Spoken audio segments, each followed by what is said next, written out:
अनुराग बहुत सुलझा हुआ लड़का है। उसकी 3 छोटी बहनें हैं, नमिता, काव्या और सौम्या। अनुराग के माता पिता नहीं है, इसलिए उसने अपनी बहनों को माता पिता की तरह पाला है और उनकी हर ख्वाहिश पूरी की है। एक दिन नमिता अनुराग से कहती है, भाई अब आप शादी कर लो, आप हम सब से बड़े हो और आपकी शादी पहले होनी चाहिए। नहीं, पहले मैं तुम्हारी और काव्या की शादी करूंगा, उसके बाद में अपनी शादी के बारे में सोचूंगा। और अभी तो सौम्या को भी पढ़ाना लिखाना है और उससे डॉक्टर बनाना है। भाई आप कभी भी अपने बारे में नहीं सोचते, आपको हमेशा हमारी फिक्र लगी रहती है। अरे अब तुम मेरा बातों से ही पेट भर दोगी या कुछ खाने को भी दोगी? मुझे दुकान पर भी जाना है, चलो देर हो रही है मुझे। अरे भैया आप और आपकी दुकान, कभी हमारे साथ बैठकर 2 घड़ी बात भी नहीं करते। नमिता अनुराग को नाश्ता देती है और अनुराग अपनी दुकान पर चला जाता है। अनुराग ने बहुत मेहनत करके दुकान और घर खरीदा है, इसी दुकान से तो अनुराग का घर चलता है। एक दिन अनुराग के चाचा उसके पास आते हैं। और कहो बेटा अनुराग, कैसे हो और तुम्हारी तीनों बहनें कैसी हैं? सब ठीक है चाचा जी, बस नमिता की शादी करने की सोच रहा हूँ। आपकी नज़र में कोई अच्छा लड़का हो तो बताना। अच्छा हुआ जो तूने मुझे पहले ही ये बात बता दी। अब कल ही किशोरी लाल जी मिले थे, वो भी अपने लड़के के लिए अच्छी और संस्कारी लड़की ढूंढ रहे हैं। अगर तुम कहो तो बात करूं। हाँ हाँ चाचा जी, बात कर लो आप, और जल्दी से ये रिश्ता पक्का करवाओ। लड़के वाले नमिता को पसंद कर लेते हैं और अनुराग को भी लड़का पसंद आ जाता है। शादी की तारीख भी पक्की हो जाती है, लेकिन एक दिन अनुराग के चाचा उसके घर आकर कहते हैं, बेटा शादी की तैयारी कैसे चल रही है? चाचा जी बहुत अच्छी चल रही है, कार्ड तो लगभग बट ही चुके हैं। बेटा एक जरूरी बात करनी है तुमसे, सोच रहा हूँ कैसे करूँ। अरे चाचा जी, आपको मुझसे बात करने के लिए भी सोचना पड़ता है, आप आराम से बताइए क्या बात है। वो क्या है ना बेटा, शादी के लिए किशोरी लाल जी ने एक शर्त रखी है। शर्त? कैसी शर्त? उन्हें दहेज में 25 लाख चाहिए बेटा। क्या 25 लाख रुपए? लेकिन चाचा जी उन्होंने पहले तो ऐसा कुछ भी नहीं कहा था, और अचानक से ऐसी शर्त? चाचा जी मुझे तो समझ में नहीं आ रहा है कि मैं इतने कम समय में इतने सारे रुपयों का इंतजाम कैसे करूंगा। ये सारी बातें नमिता भी सुन लेती है और वो गुस्से से कहती है, चाचा जी आप जाकर उन लोगों से मना कर दो कि हमें ये शादी नहीं करनी है। ऐसे लालची लोगों के घर जाने से अच्छा है कि मैं जिंदगी भर इसी घर में बैठी रहूं। नमिता ये क्या बोल रही हो? शादी की सारी तैयारियां हो चुकी है, सब जगह कार्ड भी बट चुके हैं। बेटा अगर एक बार तुम्हारा रिश्ता टूट गया ना, तो तुम्हारी शादी होने में बहुत दिक्कत होगी। दहेज की बात सुनकर अनुराग बहुत परेशान रहता है और वो फैसला करता है कि जिस मकान को इतनी मेहनत से उसने खरीदा था और उसकी बहनों ने बड़े प्यार से जिस मकान को घर बनाया था, उस घर को वो गिरवी रख देगा। ये बात जब अनुराग की बहनों को पता चली तो उन्होंने अनुराग को बहुत समझाया, भाई आप ये घर गिरवी मत रखो, मेरी शादी मेरे भाई बहनों को बेघर करके होगी तो मैं अपने ससुराल में कभी खुश नहीं रह पाऊंगी। भाई या जरा सौम्या के बारे में भी तो सोचो, उसे अपनी पढ़ाई पूरी करनी है और काव्या आपको उसकी भी तो शादी करनी है। अरे देखो, मैं ये घर बेच नहीं रहा हूँ, सिर्फ गिरवी रख रहा हूँ।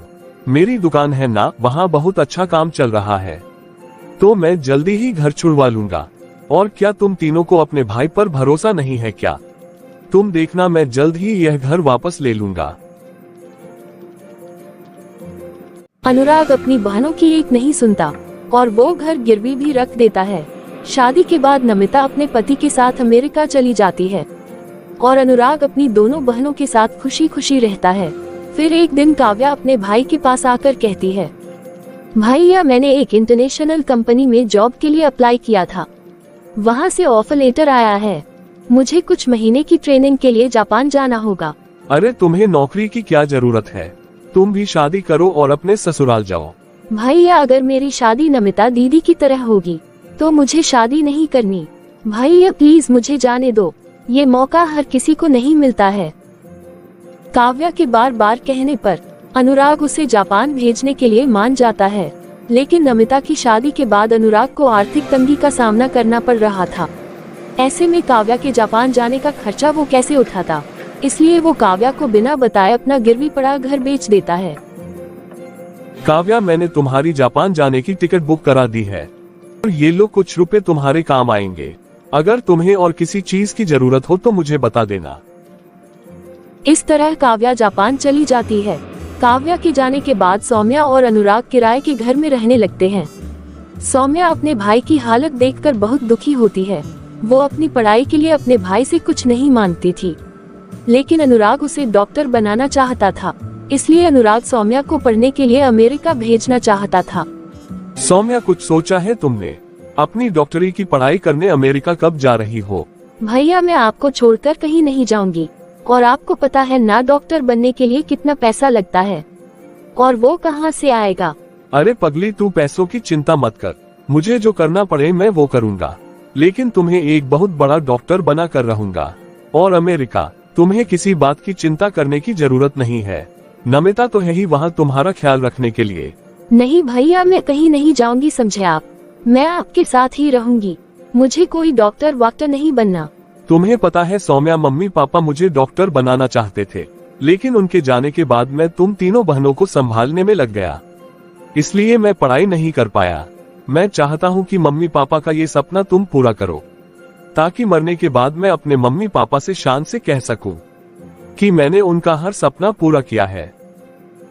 ये कहते हुए अनुराग की आंखें भर आई। सौम्या ने अपने भाई को पहली बार रोते हुए देखा था। अब सौम्या अमेरिका जाने के लिए तैयार हो गई।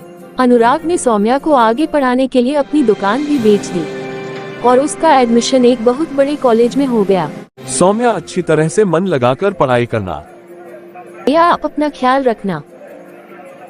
अब सौम्या भी अपने भाई को अकेला छोड़कर अमेरिका चली गई, और उसके जाने के बाद अनुराग की आर्थिक स्थिति और भी ज्यादा खराब हो गई। वो मेहनत मजदूरी करके बहुत मुश्किल से 2 रोटी का इंतजाम कर पाता था। किराया समय से ना देने पर उसके मकान मालिक ने मकान भी खाली करवा दिया। अब वो फुटपाथ पर रहने लगा।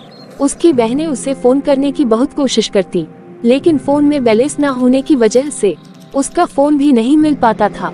तीनों बहनें अपने भाई के बारे में ही सोचती रहती हैं। भैया, मेरी वजह से आपको बेघर होना पड़ा। अपने आप को कभी माफ नहीं कर पाऊंगी। भैया, मुझे आपकी बहुत याद आती है। जैसे ही मेरी ट्रेनिंग खत्म होगी मैं आपके पास आ जाऊंगी।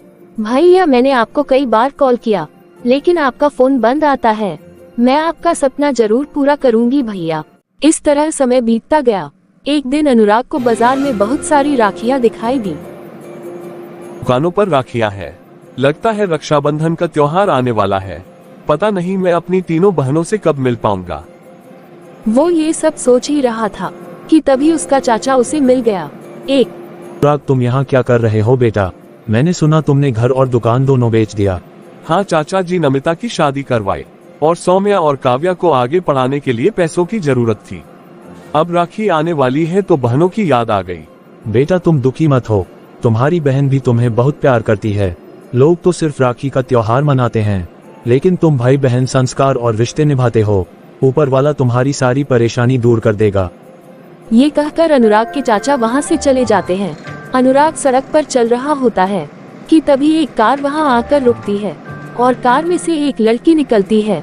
वो लड़की कोई और नहीं बल्कि काव्या होती है। भैया, आप कहाँ चले गए थे? हमने आपको कितना ढूंढा। चलो मेरे साथ घर चलो। फिर काव्या अनुराग को घर ले जाती है।